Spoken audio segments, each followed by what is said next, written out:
Hey there, this is Clay with modernlove.life, and this is the Relationship in Your Game Experience. Now, welcome back. This week we are going to be talking about an interesting subject, which is the idea of chemistry. Chemistry in dating and relationships. You know, that feeling that you get when you meet somebody and you're talking to them and it just seems like hours just seem to slip away as you're just both clicking and connecting so perfectly that it just seems like the two of you are just meant to be together.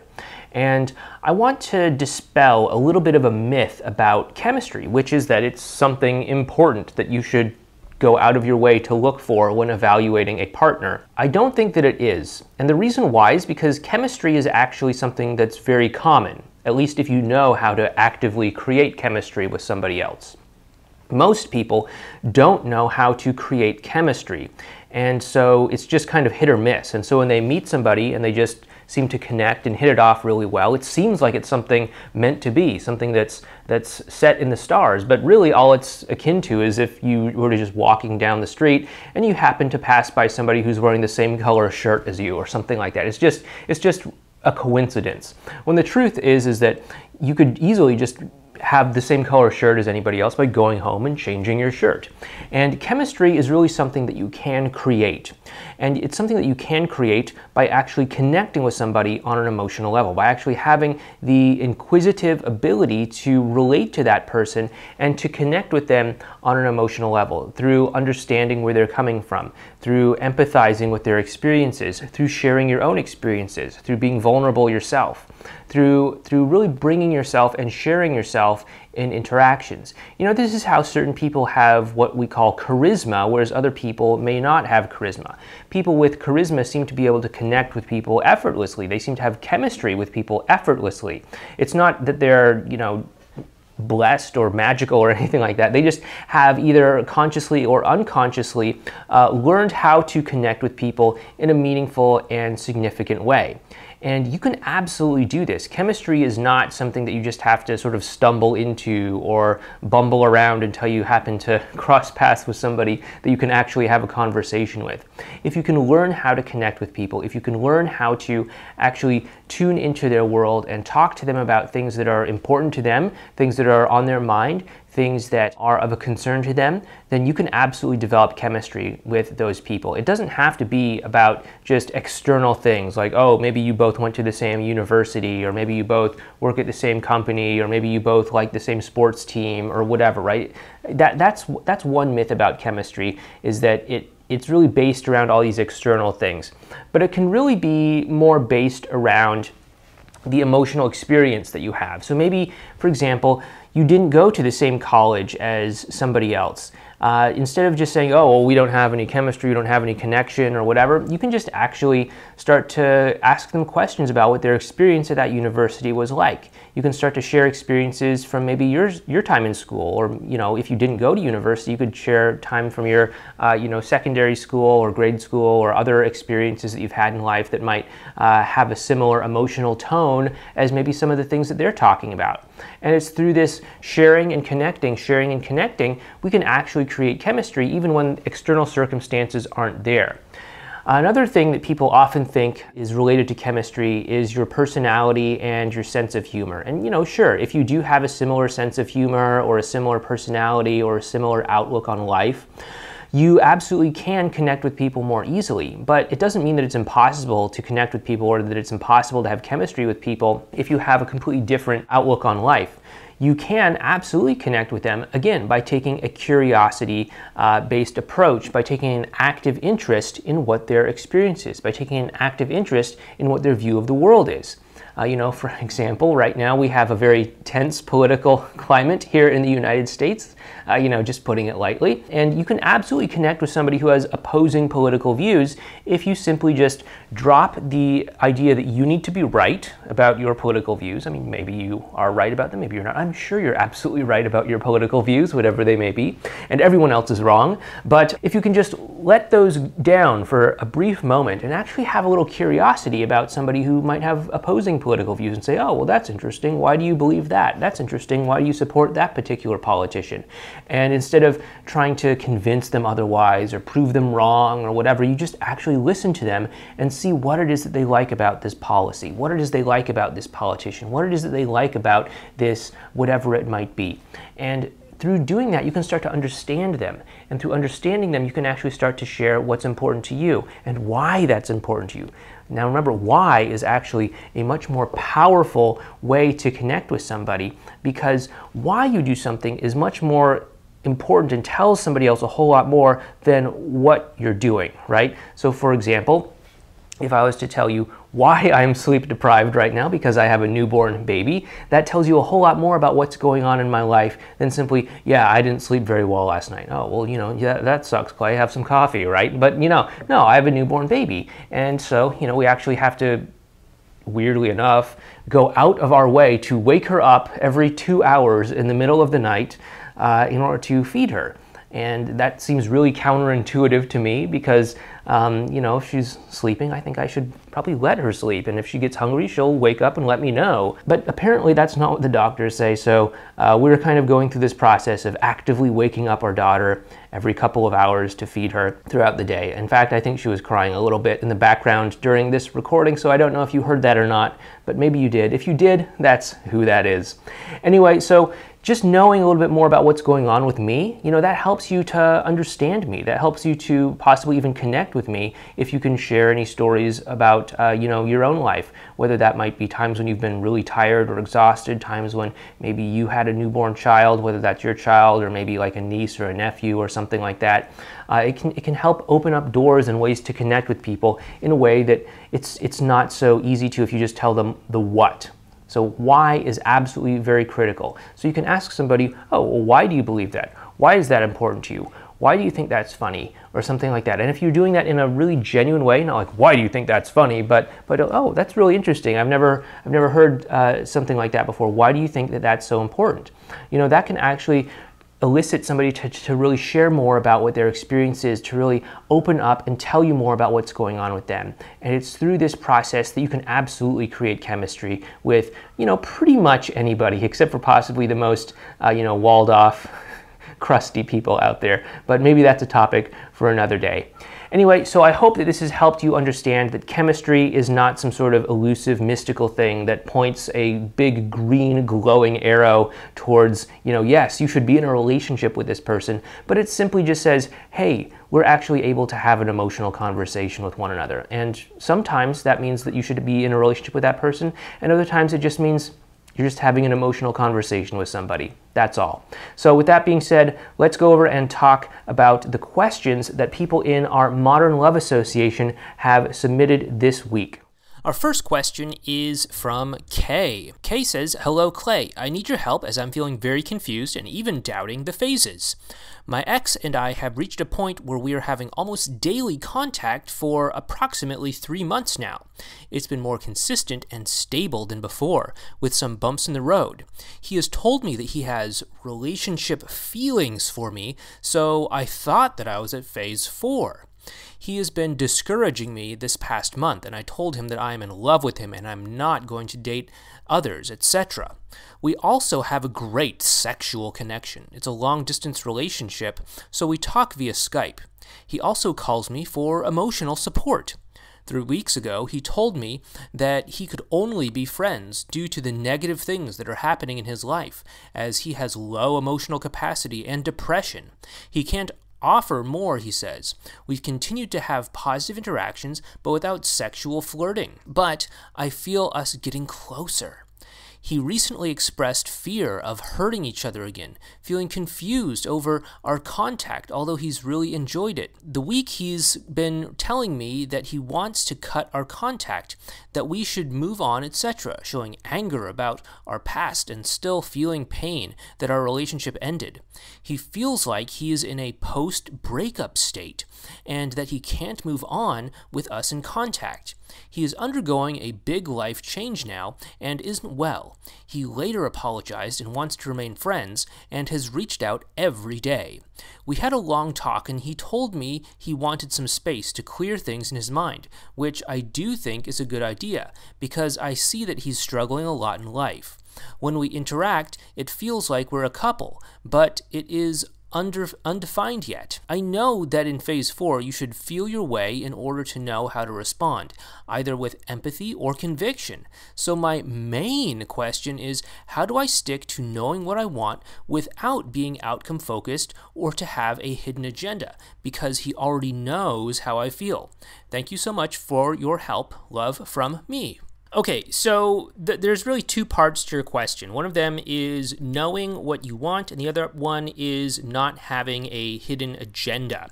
So let's go ahead and start with the hidden agenda part. And the easiest way to not have a hidden agenda is to notice the ways that you are attached to things looking or seeming a certain way. So, for example, he says that he is unable to have a relationship with you right now because he has no emotional capacity and he is depressed. That is supposedly what he told you, okay? And so if you are unable to accept this from him and you want to try to force him to give you more than he says that he is capable of giving to you right now, then in effect you really do have a hidden agenda because you're trying to make it seem like it's something different than what it actually is. You're trying to overlook where his emotional state is at and see if you can somehow swing things to meet your arbitrary timeline of trying to get him back ASAP or by a certain point in time or whatever. And instead, what you need to do if you want to get back together with him, if you want to really inspire him to want to get back together with you, is to really allow him to be seen and heard so that he knows that you support him and that you're not just trying to leapfrog past his emotions in order to get what you want. Because as long as you're trying to leapfrog past where he is at emotionally, he is going to not feel connected to you, he's going to pull away emotionally from you, and he's going to start to shut down. And that is not going to get you into a relationship anytime soon, and it's not going to help strengthen the connection between the two of you. So if you can, instead of trying to fulfill some sort of arbitrary plan of your own, such as being in a relationship with him or whatever, then that is going to help you to actually clear space so that you have the ability to connect with him, okay? And that is probably what you actually want, which is to really just connect with him on an emotional level. I mean, you probably don't want to just be in a relationship with him if he's depressed, if he's sad, if he doesn't want to be there, if he's pulling away emotionally, if he doesn't want anything to do with you, and so on and so forth. So I would suggest that you stop trying to pursue the outcome of being in a relationship and instead pursue what is actually going to get you that relationship in the first place, which is the process of connecting on an emotional level. If you can connect on an emotional level, then the relationship will take care of itself. And so I'm guessing that's probably what you want. So that answers the second part of the question, which is to know what you want. So I would really get clear, first of all, on what you want, and I would also let go of what you think it has to look like in order for you to get there, right? In order for you to actually get what you want, and in order for you to actually have an emotional connection with him. And remember, first and foremost, you have to be able to meet him where he is at his emotional state. If you're not doing that, you're essentially trying to leapfrog over however he feels and basically, saying, hey, screw you, I don't care how you feel, what I want is to be in a relationship, so get over this depression BS, get over this I don't have emotional capacity BS, and just be in a relationship with me, and that doesn't feel good. So I would strongly recommend that you reorient your mindset so that you actually have the ability yourself to connect with him without trying to nudge it towards a sort of outcome of your own, okay? Actually connect with him, actually hear what he's trying to say, actually be there for him, actually support him, actually understand the world through his perspective. And if you do that, you can unlock an emotional connection with him that otherwise wasn't there. And if that emotional connection is actually present, if the two of you actually do feel emotionally connected, then he will know that you've got his back. And as he starts to come out of this life challenge that you hinted at that's causing him to have low emotional capacity and possibly even depression, he will know that you are there for him, and that emotional connection will pull the two of you closer together. So I hope that helps you out, and please keep us updated on how things go moving forward from here. Our next question is from Michael. Michael says, "Hi Clay. C and I took a step backwards and she placed us in the friend zone. 2 weeks ago, she moved into her new house. I helped. The night before, she and I got into a heated conversation, and I told her I was tired of feeding off of her breadcrumbs, meaning that I only got her time when it was convenient. I was feeling taken advantage of, and I regret saying that. I left that night Saturday upset because she said it wasn't a good idea to have me stay the night. That's what prompted the conversation. The next morning, Sunday, she texted and asked if we could set all of this aside because she really needed my help. I reluctantly said okay and went to help. I finished the move, and again that night she said she didn't think it was a good idea to have me stay the night. I hugged her, gave her a kiss on the cheek, and then left. She texted that night and said how much she appreciated my help, but she wasn't sure how to handle my behavior that day. I was upset because of the situation, and I wear my heart on my sleeve. I didn't respond. I decided to do active no contact for 30 days. 2 days into it, she texted me and said that it was never her intention to cut me completely out of her life, and that it felt weird not to have any contact. I didn't respond. She texted 2 days later and asked if I didn't want her reaching out to me anymore. I told her I didn't know how to act or feel right now, and that is why I have been radio silent. She said she understood and that this has been really hard and that she didn't want to bother me. If I needed some time, that is the last contact that we had. She's hurting from a lot of things in her life she's finally dealing with, such as the death of one of her children 7 years ago, 2 years divorced from a cheating husband, new house that she just purchased, and her 6 and 9-year-old children acting out, newer job. She says she doesn't have the capacity to be in a relationship, yet she wants me as a friend, knowing that I feel differently. How do I play this out? Do I continue the full 30 days of active no contact while working on myself, or do I reach out to her because she already told me that she wants me in her life? I feel that she has left several doors to her, and trying again if things can turn to some normalcy and she can get her head straight. But there again, I question whether she is just being nice or not.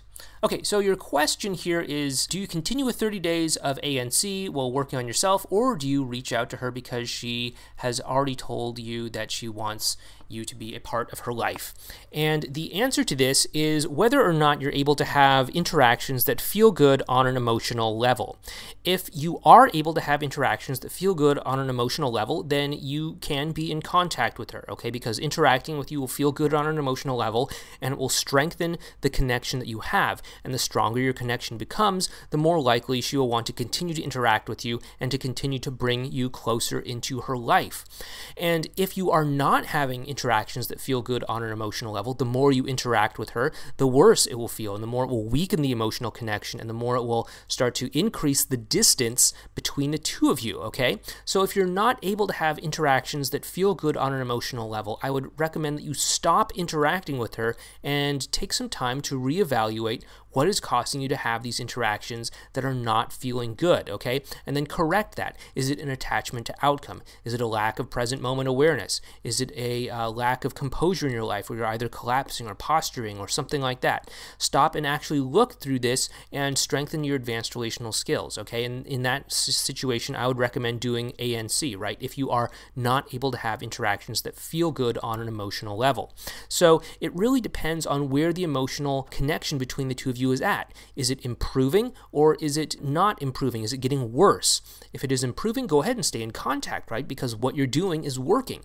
If it's getting worse, then what you're doing is clearly not working, and you need to pause and reflect. That pause would be a good place to do ANC, and do whatever you need to do to clean up your advanced relational skills so that you can actually interact with her in a way that feels good on an emotional level. Okay, Mike, so I hope that helps you out, and please keep us updated on your situation. Our next question is from Elasia. She writes in and says, "Hi Clay, I have some evidence that my ex is now dating someone new. At times I can feel myself in complete acceptance of what is, and I don't feel bad about this situation. From this mindset, I can remind myself that all the advantages I have over the new person, and I feel like I can succeed in getting him back. I know that I have all the elements that he wants in a partner, he just hasn't seen how we can be yet because he is walling me out, which is in turn due to his inaccurate perception of me based on how I was before. However, there is another part of me that has a lot of doubts about whether I can succeed and whether I should try. I feel like I have now crossed the line into territory few dare to venture, and so there is little help for me here. Most people say that there is no hope once our exes are dating other people, and that we are better off cutting our losses. I really believe in my relationship with my ex, though, especially after finding out that this new person is similar to me. I have a newfound confidence in how I am perceived by my ex, which I have not felt before this journey. I don't want to give up, yet I am acutely aware of the fact that there is a lot that is outside of my control here, like whether the dating will go well or whether it falls apart. Do you think that this is true, that my success is to some extent dependent on how the dating goes between my ex and this new person?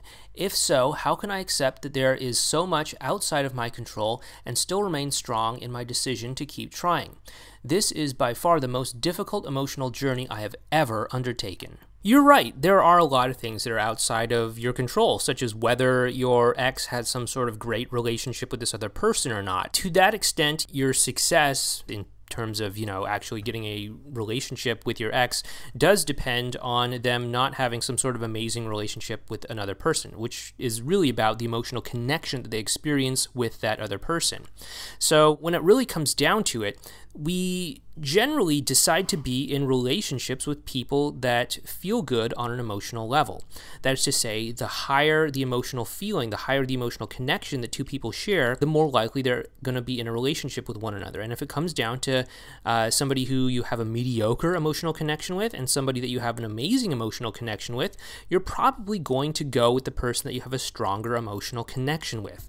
And so that's why we say that it is most important to focus on the quality of the emotional connection that you share with somebody else. Not to worry about anybody else that they're dating, or not to try to attack the other person or tear them down or anything like that, but to just focus on having high quality interactions, okay? And you also ask, how can I accept that there is so much outside of my control and still remain strong in my decision to keep trying? Well, when it comes to pretty much anything in life, there are a lot of things that are out of your control. Your health is out of your control. You could end up getting some sort of disease or injury or something like that tomorrow, and it could completely change the way that you approach your life. You could be, fired from your job or something for any number of reasons. Even if you're a completely great employee, they might have to downsize your department, or maybe the company goes bankrupt or something like that. There are all kinds of things that are outside of your control.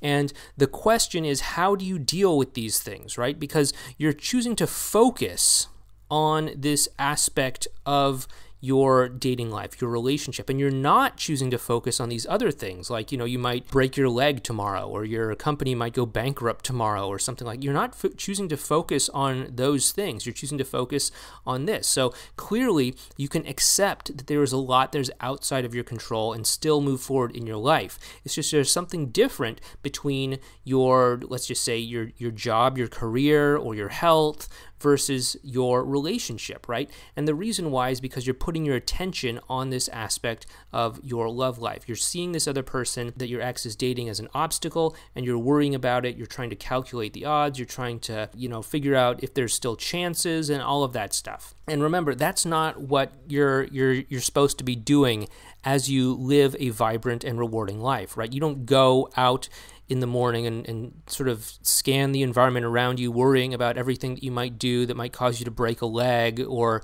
anything like that, right? You don't consciously go into work paranoid, worried that they're going to fire you, unless you're a terrible employee or something like that. But I don't think that you are. And so you just have this confidence as you show up and you do your job at work, and you know that you're probably going to stay there for, a reasonable period of time, and you just show up and you move about through your life and you don't worry about breaking your leg all the time, unless of course you have some sort of health concern. And so if you stay focused on the things that matter, then you don't have to focus on these distractions. You don't have to be hyper vigilant about, tripping hazards. I mean, obviously you're not going to go out of your way to trip on something and break your leg in the world, but it's not a top of mind priority as you go about your day. Just like how you're not going to go out of your way to have some sort of awful interaction with your ex that causes the two of you to never want to talk to each other again. But it shouldn't be like top of mind priority, trying to, worry about who they might be dating or who they're not dating, right? Because ultimately, if you are able to have a high quality emotional connection with your ex, higher quality than they're able to have with somebody else, by applying advanced relational skills, by actually bonding with them, by actually taking an interest in their life, by actually forming an emotional connection with them, by seeing the world from their perspective, by getting them to talk about themselves, by having composure, by not collapsing, by not posturing, by being completely vulnerable and honest with where you're standing and what your opinion is, and all of these many other things that we talk about, you'll have a very strong emotional connection with them. Probably stronger than they're able to develop with somebody else. So you really don't have to worry about this, okay? So what I would do is I would just say, okay, do you want to have an emotional connection with your ex? Yes or no? If the answer is no, that's fine. You don't have to try to connect with them on an emotional level. You don't have to try to get back together with them. You don't have to try to do anything, right? You can just take your life in an entirely new direction. But if you do want to have an emotional connection with your ex, then go ahead and have an emotional connection with them. Don't worry about the rebound. Don't worry about if their relationship is going well or if it's falling apart or anything like that. Just go after what you want. Just know what you want, having an emotional connection with your ex, and then go after it by connecting with them on an emotional level and strengthening that emotional connection over a period of time. That's really all you have to deal with, okay?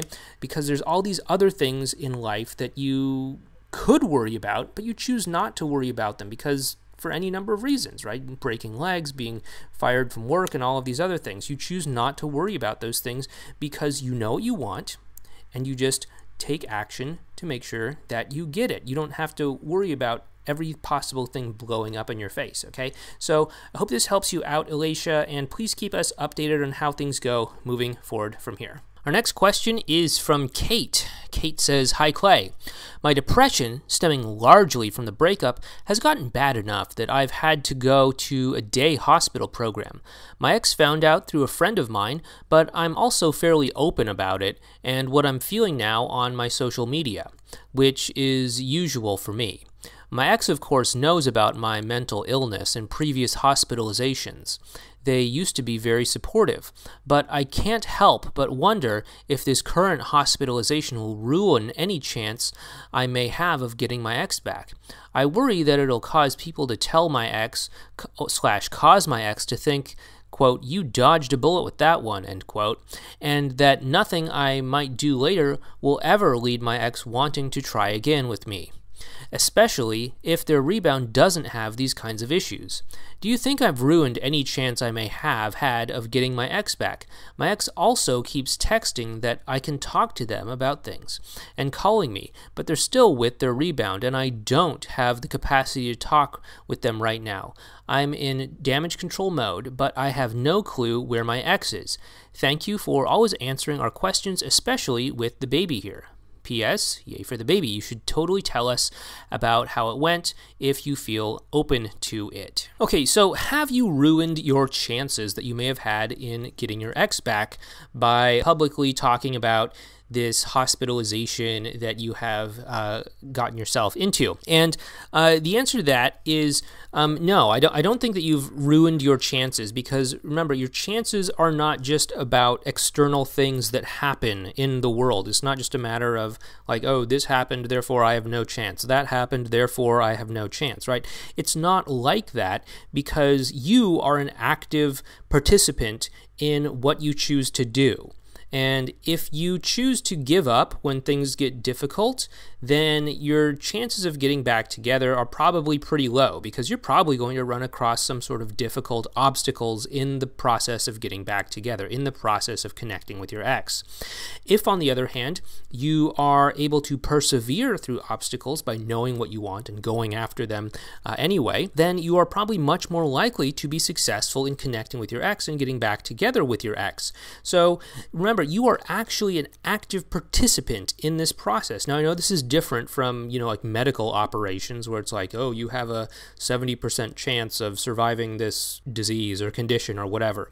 And that's because when it comes to medical procedures, you are not an active participant, right? You just kind of show up, they put you under with some anesthesia, and then the doctor cuts you open and, does whatever, right? And that's really on the doctor. But your chances when it comes to you having a great relationship or a great connection with somebody else are really also heavily influenced by the choices that you make and the commitment that you have to the process, right? Because if you give up too soon, then you're probably not going to get too far. And if you keep going, when things get difficult, you're much more likely to pull through and actually be able to create that connection, okay? So have you ruined your chances because you've been hospitalized? I don't think so. But then again, I don't really know your ex as intimately as you do. I don't really understand your situation as intimately as you do, but you're going to have to feel into it and know what the right thing to do is. Is it going to be that you come through this and you become a stronger person because of it and you're able to show that to your ex? Or is this just going to be like another thing that happens to you, it defines who you are, and you're just a victim of it? It's really a choice that you have to make. It's a choice that you have to make about how you're going to confront the challenges that you encounter in your life, and it's also a choice that you have to make about how committed you are to things and if you're willing to push through the difficult times or if you're not willing to push through difficult times. And neither answer is like a good answer or a wrong answer or anything like that. It's totally okay to not get back together with your ex. It's totally okay to get back together with your ex. It's totally okay for anything in between. All you have to do is just know what you want and go after it, okay? That's all you have to do. So do I think that you have zero chance? No, I don't think that you have zero chance whatsoever. It really depends on your ability to connect with your ex, your ability to show them that the two of you can have an emotional connection with one another, and your ability to confront difficulties and to make your own luck, to make your own outcomes, to make your own chances in life. So, Kate, I hope that helps you out, and please keep us updated on how things go moving forward from here. The next question is from Danny. Danny writes in and says, "Hi, Clay. My ex who broke up with me last fall, citing health reasons, finally responded to me after 7 months of radio silence. Unfortunately, the response was that right after we stopped seeing each other, she had met someone, and that she didn't respond at first because she needed space to explore that relationship, and that then she didn't respond because she didn't know how to tell me. They are still together and, according to her, very happy. She admitted that she had really messed up by waiting so long and apologized profusely, and said that she would love to see me but would understand if I didn't want to see her. I wrote back that I had thought that she might be dating somebody, that I was surprised, but that I understood and I knew how hard it is to be in that situation. I accepted her apology and I told her there were no hard feelings, and that she deserved some happiness after everything that she had been through with her health. I then let her know that I was bringing my dog to the beach next weekend, if she wanted to join us, and would also be down there for a couple of weeks later if she wanted to meet for coffee instead. Now I'm waiting for a response. My question is, how do I navigate this considering that she is in a happy relationship? I truly am fine being friends, but what do I do if she says she can't see me or meets me and won't see me again because she's in a relationship? Or what if she doesn't respond at all? I'm concerned about hitting a dead end if any of that happens. Thanks so much." Okay, so if your ex says that they can't see you or meet with you because that they're in a new relationship, you have to understand the reason why they're saying that. And that is because they see you as a romantic prospect, and they would feel as if they were perhaps cheating on their current partner or something like that, right? And so if you truly are okay with just being friends with them, then what you can do is you can take that level of responsibility, of guilt, of whatever off of your ex's shoulders by telling them, hey, don't worry, we can just be friends. I'm not going to let you seduce me or anything like that. You can make a joke out of it if you need to. But you just need to let your ex know that you are okay with being friends with them, okay? And from that point, you can continue to build an emotional connection with them. And again, you don't know where the path is going to take the two of you over a course of time. You don't know if they might eventually break up with this other person. You don't know if the connection between you and them might become so strong that they want to leave the other person and get back together with you. You don't know what's going to happen. So if you can remain detached from outcome, and if you can alleviate any sense of guilt or responsibility or whatever from their shoulders by letting them know that they don't have to worry about you trying to get back together with you or anything like that, then that's going to help a lot. Okay, so if they can like put in their own mind and say, okay, why am I getting together with Danny? And they say, well, it's because Danny and I are friends. That's going to help make it easier for them to actually want to interact with you. That's going to help make it easier for them to meet up with you. That's going to make it easier for them to spend time with you. Okay, and it's from that context that you'll actually be able to form an emotional connection with them. It's going to be difficult if they ask the question, why am I getting together with Danny? Why are we getting together for coffee? Why are we spending so much time together? Why are we in contact with one another? And they don't know how to answer that. If they're left to fill in the blank by saying like, well, are we dating? Are we trying to get back together? Is Danny trying to get back into a relationship with me? If they're left with these sorts of thoughts in their head, they're going to jump to conclusions. And if they jump to those conclusions, then they might actually try to limit their contact with you and limit their interacting with you. So if you can take that concern off of their plate and let them know that you're okay with being friends, then that's going to help you a whole lot when it comes to interacting with your ex and really keep the two of you creating an emotional connection over the long haul. Okay, so I hope that helps you out, and please keep us updated on how things go moving forward. Okay, the next question is from Jay. Jay writes in and says, hi Clay, thanks for answering my question about my long-distance relationship ex and her rebound. After the my new boyfriend doesn't want me to call you incident, I actually texted her 2 days afterwards, and she told me that she doesn't want to talk to me often because she doesn't want to hurt him. I backed off and apologized, and that was when I got your reply. So I took your advice on not following rigid rules and contacted her after 10 days from the last contact to see where she was at emotionally. And she said, quote, haha, thank you for the message. I apologize, but we shouldn't contact each other like this. If he sees this message, he would be very sad, and I don't want to get hurt. You can delete my contact information from your list, end quote. So I backed off, apologized, and she replied, thank you for understanding. Take care. Bye. Clearly, I need to give her more space than I thought, and I'm going back into ANC for a month or possibly longer. So here is my question. I'm considering using the fresh start technique, but I am not sure when. ASAP before ANC? As the first text when reinitiating after ANC? Or if she gives me another negative reaction post-ANC?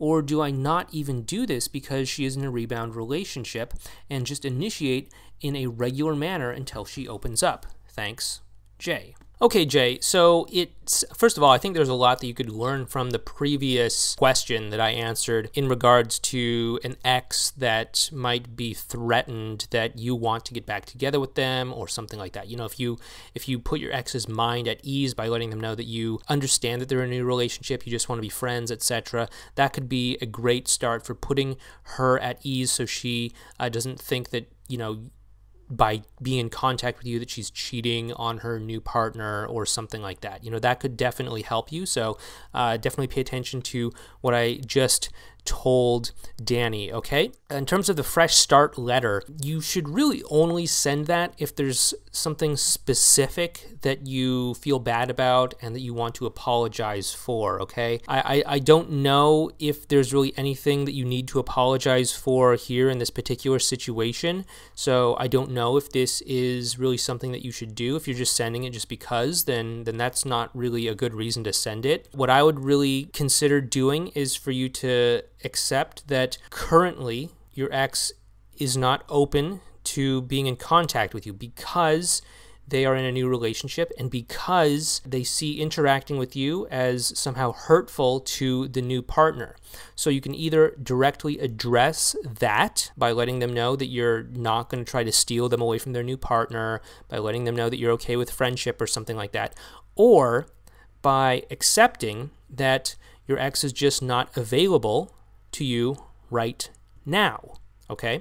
So you can either let yourself off the hook, so to speak, by allowing your ex to categorize you as a friend. So they have a reason to justify interacting with you, so that they have a reason to tell themselves why they are interacting with you, why they're not cheating on their current partner by interacting with you, etc. Or if that's not something that you want to do, then you can just accept that right now, currently, your ex is not open to being in a relationship with you. Does this mean that you'll never get your ex back? No, it doesn't, because situations change, things change, etc. It just means that right now is not the time for it. Just because you might want to get your ex back right now doesn't mean that it's going to happen right now. It doesn't mean that it'll never happen.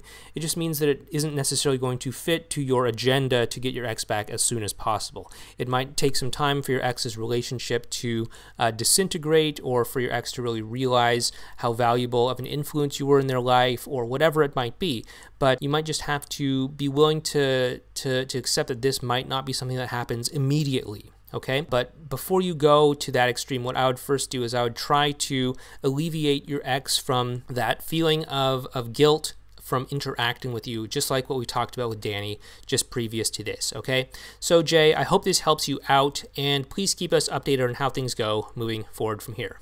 Okay, our next question is from Elle. Elle writes in and says, "Hey Clay, my boyfriend and I broke up 3 months ago, and I would like to hear, as I can't find it in any of your podcasts, about what I can do when my ex at least pretends that he has forgiven me completely.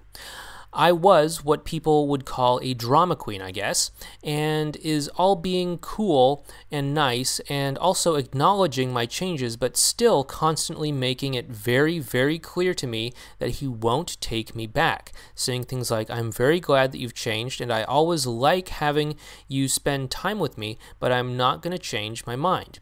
I don't ask him to take me back once since active no contact. He's been throwing it in once in a while. I just really think that he is really over me because sometimes he seems indifferent about it all. We are seeing each other sometimes and also had sex, but also all the relationship things as cuddling, watching movies, and texting. Technically, meeting up is like it was before the breakup, just that we betitle each other as ex-boyfriend / ex-girlfriend and kind of dating other people on and on. Well, it definitely doesn't sound like he's over you if he's doing all that with you. But anyway, you continue with, he is also initiating contact and asking me to hang out and so on. Could also be that it's just due to his lack of friends, as he has just moved to my country and rarely has friends here. Should I just keep going with the advanced relational skills and be patient, or step back a bit in order to make him miss me more? And isn't that playing games? So far, after I stepped back a bit, that was getting more active / texting me often, or sometimes even asking if something is wrong or not.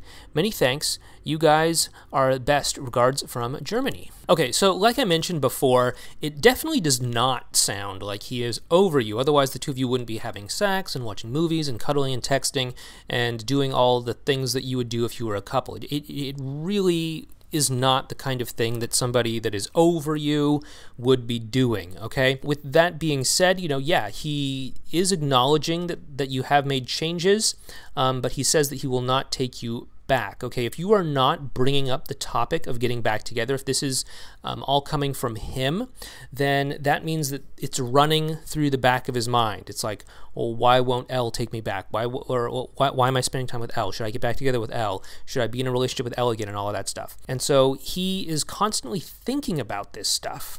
And what I would be, I don't want to say this too much because this is your first post here, and I don't know your situation super well, but I might consider the possibility that he might be at the crisis point. You know, he is enjoying interacting with you, spending time with you and all that stuff. Otherwise, he wouldn't be, you know, sleeping with you, spending time with you, cuddling with you, watching movies with you, etc. And he wouldn't be thinking about being in a relationship with you. So I'm thinking that he might be at the crisis point, and he is saying this to sort of disqualify the two of you as a possibility so that he doesn't have to consider what it would mean if the two of you got back together again. I would go ahead and go over that lesson on the 5 stages that your ex goes through in getting back together. Be sure to pay attention to the crisis point section, because that'll tell you a lot about possibly where he might be. And what I think the crisis he could be confronting is right now is that he just doesn't trust that the changes that you have made are permanent. So, you know, you say that the two of you broke up only 3 months ago. So, again, I don't know exactly what the nature of your breakup was or anything like that, but 3 months is not really a very long period of time in the big scheme of things. I know it can feel like forever when you're going through a breakup or when you have a newborn baby that keeps you up all night. In the big scheme of things, 3 months is not a very long time.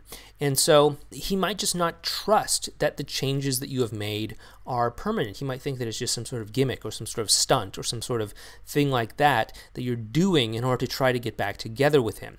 And if that's the case, then really what he needs to see is consistency over a period of time. He needs to see you really embody these changes over a period of time so that he is aware and so that he knows that what you're doing is just the new you. It's not just a gimmick. It's not just a stunt. It's not a mind game. So in that respect, I would continue with the advanced relational skills. I would continue to prioritize connecting with him on an emotional level so that it feels good, so that he can eventually start to put more trust into the connection that the two of you are having right now, and not believe or fear that it's really just some sort of stunt or some sort of gimmick or some sort of thing that you're doing to try to trick him back into a relationship or something like that. I would not give him space in order to make him miss you, because yes, as you are detecting, that is mind games. If you're giving him space for other reasons, like you need to focus on yourself, or you're really busy, or he asked for space or whatever, then that's an entirely different story. But if your goal in giving him space is to force him to miss you, then yes, that is a mind game. You know, if you can't just come out directly and tell him what you are doing and why you're doing it, then chances are it's a mind game. If you can't just come out and say, I am giving you space so that you miss me and come crawling back to me over broken glass, then yeah, you're probably playing a mind game. So what I would do is I would first go over that lesson that I mentioned and see if that sounds like him, if that sounds like where you might be at, because I do have a hunch that you might possibly be at the crisis point. As you stick around more inside the Modern Love Association and post more, I might be able to tell you more about whether or not that's where you're at, but just from this one post, I think there is a possibility. I don't want to really confirm that just yet without knowing more, but I think that's a possibility. And then if it turns out he is at the crisis point, I think the thing that's going on is he just needs a little bit more consistency to really put his trust that this is the new you. So I would probably focus on continuing with the advanced relational skills at this point. Okay, Elle? So I hope that helps you out, and please keep us updated on how things go moving forward from here. The next question is from Kathleen. Kathleen writes in with a short question. Dear Clay and team, how to proceed with an ex who has a fear of rejection? Thank you, Kathleen. Without knowing too many of the details, because that's really what you posted here, to proceed with an ex who has a fear of rejection, the most important thing that you can do is to put yourself in their position and to start to see the world, and more importantly, start to see your actions and your potential actions from their eyes and say, okay, if I was my ex, would I perceive, whatever I'm about to do, this phone call, this text message, this thing that I'm about to say, would I perceive that as potentially rejection? If I would, then that's probably something that I wouldn't say, or I might consider rephrasing it, or I might consider doing it in a different way, or something like that. And really, developing empathy, developing the ability to see things from someone else's perspective is really the best way to go about dealing with all of this, okay?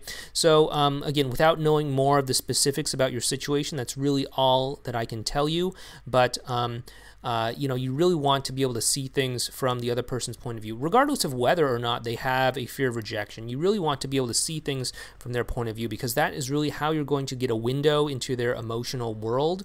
And through this window into their emotional world, you'll actually be able to create the foundation for emotional connection. And as we all know, emotional connection is the foundational cornerstone for creating relationships that feel good on an emotional level. And of course, the more emotionally good things feel, the closer you will become, and the closer you become, the more likely it is that somebody will actually want to be in a relationship with you. Okay, Kathleen, so I hope this helps you out, and if you feel comfortable sharing more information about what your situation is like next week, please feel free to do so. Okay, we have a follow-up question from Kay. Kay writes in and says, "Hi Clay, thank you for answering my question last time, and congratulations on the little newcomer. I have a follow-up question. Like I mentioned, my ex and I have been going through a riding the dragon phase earlier this year, and then things became more stable in our contact. It's a long-distance relationship. We talked almost daily, flirted a lot, and started to share more personal pictures and videos, and I thought that I was moving to phase 4. But he is suffering from severe depression. His family is going through a crisis, and he is soon moving to make a big life change. He's very worried and behaving from this emotional state.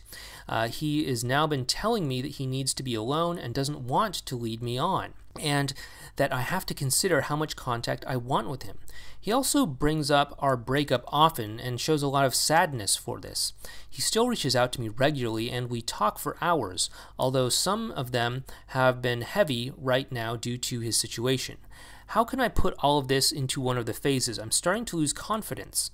I can't see that it's a riding the dragon state, as depression might be something long-term, and it's natural that he is very confused right now. There's really two things that are happening.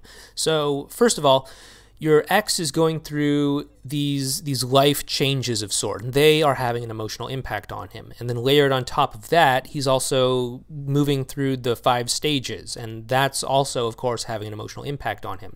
And so, just from what you've shared here, I would guess that he is probably either at riding the dragon or possibly crisis point, just because the two of you are connecting on an emotional level, and that's things that do happen at those stages. And I might even consider that he might be at crisis point, just because he says he's telling you that he needs to be alone, he doesn't want to lead you on, and all of these things, right? And so I think that he could potentially be at the crisis point, but there's this other layer that's happening as well in his life, which is all of these other things that he's going through in his life that are causing him to feel depression, that are causing him to just be going through a state where he has a very low emotional capacity, okay? So I think there are these two things that are happening simultaneously, but more so than his state, I think it's really important for you to tune into what state you are at, okay? Which state are you at on your 5 stages of getting back together? Are you at damage control mode? Are you at attachment stage? Hint, I think this might be where you're at. Are you at the crossroads? Are you at the bridge? Or are you at effortless connection?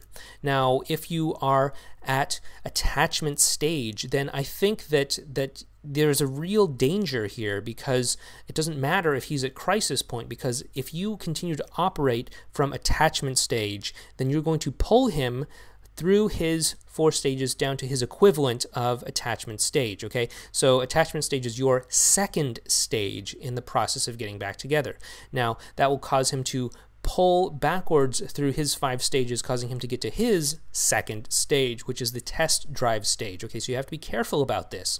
And as he starts to move backwards, you'll start to see him become hot and cold again. You'll start to see him even shut down emotionally again as he starts to move into the test drive. And if you panic and you start to move from attachment stage down into damage control mode, that could cause him to pull back even further into wall of reactance. So it's really critical that you start to work on your mindset and how you are bringing yourself to this situation, because the connection that you have with him could really suffer, okay? So I would really look at your attachment outcome, how that is showing up in your life, and what lurks on the other side of that attachment to outcome, because if you can unlock that, then I think you might be able to get past the attachment stage and into other things such as crossroads, bridge, effortless connection, etc., which would really help you have a much stronger connection with him moving forward. Okay, so I hope that helps you out, and please keep us updated on how things go moving forward from here. Okay, our next question is from Janet. Janet writes in and says, "Hi Clay, congrats to you and Mika on the baby. I hope the transition to parenthood is going well. Most relationship advice tells us that once people make up their mind about ending a relationship, there is no point in hoping for them to change their mind, and that they probably don't see you as a long-term partner material if they broke up with you after a few months. My ex recently told me that he really likes me, but that he had a feeling while we were dating that it wouldn't work out long term, leading him to break up. We broke up over a year ago after a short-term relationship. This conversation was 2 months ago. He wasn't very precise about the reason, but said that humans could be robotic and that the feeling of it not working out made him want to run away, rather than working on improving the relationship. In the same conversation, when I asked him why he had once asked me to get back together in August 2017, he said that part of him felt that he made a mistake and was missing out on something great. He has constantly reiterated how much he likes me and how interesting and attractive he finds me, but he still has not made the move to get back together because of this feeling that something is missing. Question: despite the conventional advice that people don't change their minds about the way that they see you, do you still believe that applying the advanced relational skills can result in someone like my ex seeing me as a long-term partner? He broke up with me before a deep connection could be formed, though I believe we were emotionally connected to each other, and we have continued to connect emotionally off and on throughout this past year. Thanks, Janet." Okay, Janet, so let's cut to the chase here. It sounds like your ex is kind of emotionally unavailable to being in a relationship. It sounds like there was the opportunity for him to be in a relationship and he didn't want to be in one, so he just ran away, right? I don't know what he meant by this whole thing about humans being robotic, but it sounds like he is maybe a little bit of a commitment phobe for one reason or another, and that he is just emotionally unavailable to be in a relationship. Now, your question says, can the advanced relational skills result in someone like him to see you as a potential partner? The answer to that is that it really depends. It depends on why he didn't want to be in a relationship with you in the first place. Is it because of you specifically, or is it because he is just emotionally unavailable? It sounds to me from how you've described it that he might just be emotionally unavailable, in which case you can't do something to suddenly make him emotionally available. You can do things to maybe talk to him on an emotional level or something, but that's not going to make him want to be in a relationship if he just doesn't want to be in a relationship, if he is emotionally unable or unwilling to handle what being in a relationship means. Okay, if that's the case, then you have to accept him as the person that he is, as somebody who is unable to be in a relationship right now. Now, can he change? Sure. Will he change? Maybe at some point, sure. But again, this is not something something that you can do to him. You cannot do something to melt his icy little heart and make him want to be in a relationship. So you have to accept him as an emotionally unavailable person and say, okay, this is an emotionally unavailable person. This is somebody who does not have the ability or willingness to be in a relationship. So I have to accept that 100%. I have to see this as somebody who does not want to be in a relationship. And with that being said, is this still somebody that I want to pursue a connection with? I would recommend that you not do that, because you're not going to get him to want to be in a relationship. Okay, again, you can do whatever you want, but there's going to be consequences, right? But if your goal is to be in a relationship, then a great strategy is to avoid people that are emotionally unavailable. Okay, and if he truly is emotionally unavailable, then he might not be the right kind of relationship material for you to be in a relationship with. Okay, now like I said, people do change, and it sounds like the two of you had your breakup a year or so ago, and I don't know, perhaps he has gone through some sort of personal change in that time. Again, you haven't really described that, but maybe he did. I don't know. If you want to share something about that next week, then please feel free to do so. But I'm not seeing anything here that would lead me to believe that. But if he did go through some personal change in the past year that has caused him to have a new perspective on relationships and commitment, then maybe something might be there.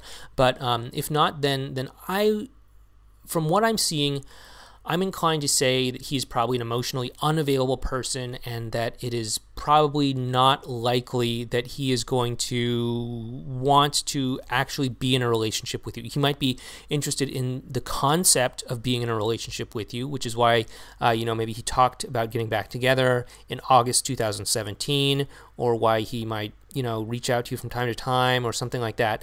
But when it comes down to actually making it happen, I'm not convinced that he is emotionally available for having a real relationship. He might talk a good talk, he might have a lot of potential, but when it comes down to when the rubber meets the road, I'm not convinced that there is something there with him, okay? So I know that's probably not what you want to hear, but again, this is, honest advice here, and I hope that this helps you make the choices that you need to make.